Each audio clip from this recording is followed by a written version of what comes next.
Em dia de julgamento no STF, Bolsonaro Free alcança o topo dos assuntos mais comentados no Brasil. É no Twitter, né? Hashtag Bolsonaro Free. Conexão política. Denúncias de perseguição política. Gerson Andrade, obrigado, irmão. Deus abençoe. Denúncia de perseguição política no Brasil chegam à Comissão Internacional de Direitos Humanos e ao Tribunal Penal Internacional. Diário do Poder. PGR defende condenação de Bolsonaro e de mais 7. Space Liberdade. Gonê diz que quando o presidente se reúne com militares, o golpe... Excelências, muito se fala sobre como foi feita a disponibilização dessas provas. Como que a Polícia Federal nos apresentou? A defesa fala muito, reclama muito sobre impossibilidade. Mas vamos mostrar. Um e-mail nos foi enviado com um link de um SharePoint da Polícia Federal. Ele é desta forma. Uma pasta tal qual no Windows Explorer. E dentro dessas pastas, excelências, nós temos os arquivos, escrito laudo, número alguma coisa. Mas, doutor, qual o tamanho desses arquivos? Não há problema, nós trazemos um exemplo. 128 GB de material compactado. Todo o material constante nesses SharePoints ultrapassa a marca de 20 terabytes compactados, excelências. Olá a todos do canal Web Mídia, sejam todos bem-vindos. Pessoal, eu gostaria de mostrar para vocês essa notícia, tá? Preste bastante atenção porque você vai ficar impactado. Eu sei que pessoas aí tá aí comentando muita besteira, mas observe que no início do vídeo, tá? Foi aqui posto e falado algo muito forte. Então preste atenção, vamos acompanhar na íntegra. Depois comente aí, o seu comentário é muito importante, tá? Vá comentando, convide mais pessoas para estar assistindo aqui este conteúdo e depois deixe o seu like. Seja membro aqui do canal, dê essa força, tá bom? Vamos lá, vamos continuar aqui acompanhando esse vídeo aqui na íntegra. Já está em curso, abre aspas, disse o Procurador-Geral da República. Quando o presidente se reúne com comandantes militares para apresentar documento de formalização de golpe de Estado, o golpe já está em curso, fecha aspas. Vamos para frente. O antagonista, General Braga Neto, se considera preso político e já espera condenação severa. Sandra Hadler, obrigado. CNN Brasil. Julgamento é ato final da disputa entre Bolsonaro e STF, diz Mourão, o chinês. Folha de São Paulo. Empurraremos extremismo para a margem da história, diz Bolsonaro na véspera de julgamento de Barroso. BBC News. Alexandre de Moraes desafia a ira de Trump e testa a paciência de seus pares no STF, diz Reuters. Política. G1. Ministro Moraes, presta atenção nessa notícia aqui que eu estou te dando, autoriza a visita de Arthur Lira ao ex-presidente Jair Bolsonaro. Queria que você prestasse atenção nessa notícia aqui, tá? Porque tá rolando uma conversa muito forte em Brasília, que o Arthur Lira foi na casa do presidente Bolsonaro para fazer um acordo. Eu vou falar aqui, irmão, eu vou falar porque eu recebi isso aqui de várias pessoas. O Arthur Lira foi na casa do Bolsonaro ontem, do presidente Jair Messias Bolsonaro, e permaneceu lá por 3 horas. 3 horas. O presidente pediu que a sua esposa e sua filha saíssem da casa, seus funcionários, e eles ficaram sozinhos, conversando por 3 horas. Ok? 3 horas. Dizem que o Arthur Lira foi lá para tentar um acordo com o Bolsonaro. O Arthur Lira representa o sistema. Representa o sistema. Certo? Então o sistema foi procurar o presidente Jair Bolsonaro para fazer um acordo. Preste atenção no que eu estou te falando. Você é inteligentíssimo. Não é o presidente Bolsonaro que está querendo fazer acordo com ninguém. Certo? Ex-presidente da Câmara, Arthur Lira, foi chamado. Eu não sei por quem, porque se eu soubesse também eu ia falar. Ou não sei. Mas é notícia no G1 que ele foi chamado e permaneceu por 3 horas conversando com o presidente Bolsonaro. E quando ele saiu, presta atenção nisso, políticos de altíssima estirpe estão dizendo que houve um acordo. Houve um acordo. Isso aconteceu ontem. Você vai perguntar para mim, pastor, que acordo? Eu vou te dizer, eu não sei. Ninguém quem me contou também não sabe. Ele só disse, pastor, está rolando aqui em Brasília, no Senado e no Congresso Federal, que o Lira ficou 3 horas na casa do presidente Bolsonaro, que ele foi mandado por alguém que daí fica na tua imaginação, quem mandou, na tua imaginação, né? Eu também não sei, e que ele fez um acordo, ele foi propor um acordo, ok? Então, esse aqui, eu não sei, eu só estou te contando o que eu escutei ontem, de um assessor de um senador em Brasília, importante, né? Eu recebi esse recado, eu estou contando para você, a conversa em Brasília é que houve um acordo. Qual é o acordo? Eu não sei, porque ele disse que também não sabe. Entendeu? Não sei. Então não fique tomando decisões precipitadas, achando que é isso, achando que é aquele outro lá. Nós estamos com outro grande problema, eu vou contar aqui, irmão, eu vou contar hoje. Se a gente tiver que ir pro curso, nós vamos pro curso. Já conversei com o Fábio, se tiver que ir pro curso, nós vamos pro curso, mas eu vou falar. Eu vou falar um outro negócio para você aqui que está muito complicado. O exército brasileiro fez uma movimentação de tropa para a fronteira com a Venezuela. Escuta isso aqui. Escuta isso aqui. Está uma conversa dentro do exército. Está uma conversa dentro do exército. Tem essa notícia aí, Thiago. De que não está tendo exercício militar nenhum lá. É mentira isso aí. É papo furado. Que o exército foi colocado lá a mando do presidente do Brasil. A mando do presidente do Brasil. Entendeu? E que eles, dependendo do que acontecer no julgamento do presidente Bolsonaro e da reação do povo, escute isso aqui que eu estou te contando. Isso aqui é uma notícia que eu estou te dando. O exército brasileiro pode sim, uma parte do exército, pode apoiar o Maduro numa guerra contra os Estados Unidos. Pode. Não estou falando que vai. Mas existe uma ordem do presidente do Brasil, hoje, o cara que está lá, que eu não sei como é quem que é. Entendeu? Pode, Thiago. Tá? Essa notícia está no área militar, isso é uma notícia que eu estou te dando. E tá rolando um zum, certo? Essas tropas já estão lá, ok? Eles já estão sendo acusados, está uma briga entre generais aí, que dizem que o presidente deu uma ordem, a ordem não é do chefe do exército, é do presidente da república, para que desloquem-se tropas e fiquem assentadas lá para uma eventual ajuda ao Maduro. Certo, irmão? Tô te contando aqui uma história que tá dentro dos quartéis. Tá rolando essa conversa aí dentro dos quartéis. Certo, irmão? Isso aí pode. Eu não tô afirmando que é e que vai. Eu tô dizendo que é uma conversa que tá rolando aí paralela. Entendeu? Paralela. Ninguém pode confirmar isso. Certo, irmão? Ninguém pode confirmar isso, mas a notícia tá aí, você tá vendo. E dentro do comando leste, do sul do Brasil, existem generais de comando de tropa que negaram o envio de tropa, que foi solicitado para que mandasse tropa para a fronteira com a Venezuela, e os generais negaram, falou, do meu comando não vai.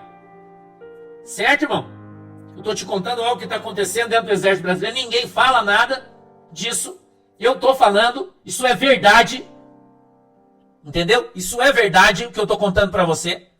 Tá? E vou dizer mais pra você ainda. O exército americano já deu um bizu aí e falou, ó, não se mete, porque se meter, o negócio vai ficar ruim. Certo, irmão? Certo? A tropa que tá lá nem sabe disso. Isso é coisa de outras pessoas aí. Entendeu? Quem mandou tem uma ordem, segundo dizem, não foi o comando do exército, foi o presidente da república, que pediu esse deslocamento de tropa brasileira para lá, para a fronteira, e não é pouca gente, é bastante, que teoricamente estariam fazendo um exercício, mas é mentira, não está tendo exercício nenhum. Eles estão lá, parados, acampados, marcando presença lá para uma possível negociação que não vai ter. Ok? Então, se você está achando que está ruim, eu estou falando para você que o troço está muito pior do que você imagina. Muito pior do que você imagina. Certo, irmão? Muito pior do que você imagina. Tá? Eu estou falando aqui ao vivo, hoje é dia 2 de setembro de 25, 14h45. Estou contando sobre boatos que estão rolando aí no exército, fortíssimos. Entendeu? Fortíssimos. E eles estão dizendo que dependendo do que o resultado do julgamento do presidente Bolsonaro no STF, é o que os militares estão falando. Na boca pequena, no zum, no ouvidinho do outro aqui, ó. E dependendo do que o povo vai fazer depois do julgamento, dependendo disso, eles podem, dependendo dessas duas coisas, tomar atitudes aí que vai ficar complicado para todo mundo. Pode. Não estou dizendo que vai, estou dizendo que pode. É um boato que está rolando aí. Ok? Aqui a notícia Pra você ver. Traz aquela notícia lá, a outra que ficou pra trás. Então, pessoal, você tá gostando desse vídeo? Você parou para analisar as palavras, essas notícias que estão sendo ditas aqui no vídeo? E observe bem, porque a situação que o Brasil se encontra hoje é muito complicada. Mas vamos continuar aqui observando e já vá comentando. Eu tô vendo muito comentário aqui, tá o pessoal comentando aqui bastante. Eu já agradeço a vocês por ter comentado e já agradeço a vocês também por ter ser inscrito aqui do canal, tá? E assim, eu sei que é triste a situação que o Brasil se encontra hoje, mas vamos continuar ficamos alerta em tudo que vem acontecendo, tá? Vamos lá, vamos continuar aqui para observar. Você que está chegando agora e não entendeu, volte o vídeo aí para que você possa entender, tá? Disco compactado pode chegar à marca de 70, 80 terabytes. Como, no curto espaço de tempo que esta defesa técnica teve, é possível de se analisar. E nesta sustentação oral irá se provar a necessidade de ter acesso à prova, não aos IPJs.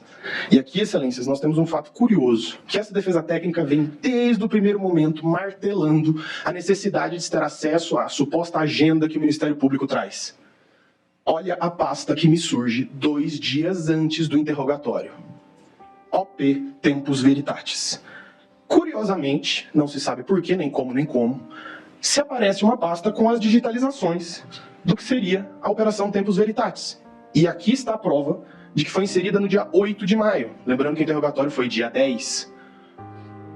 Curiosamente, ao se abrir esse link, nós temos ali uma pasta exclusiva ao General Heleno. Abrindo essa pasta, nós temos outros links, mas aqui já são PDFs. E vejam o nome dos arquivos, onde nós achamos a agenda. Olha o nome do arquivo onde está essa suposta agenda. Item 6EQ01AA75-2024. Como é possível localizar um arquivo desse, nessa montanha de documentos e nesse excesso de documentos com nomes que não se entende, não se sabe de onde vem? Com base nisso, essa defesa técnica na fase do 402 requereu nada mais que: desse modo, requer-se a Vossa Excelência seja determinada a Polícia Federal que apresente material catalogado, ou minimamente com índice, que torne possível a análise desse material. Ressalta-se que a nomenclatura utilizada, ofício, e aqui eu coloco números aleatórios, pois não se sabe de onde vêm esses números, torna impossível sua análise, fazendo imprescindível a deferência da presente diligência.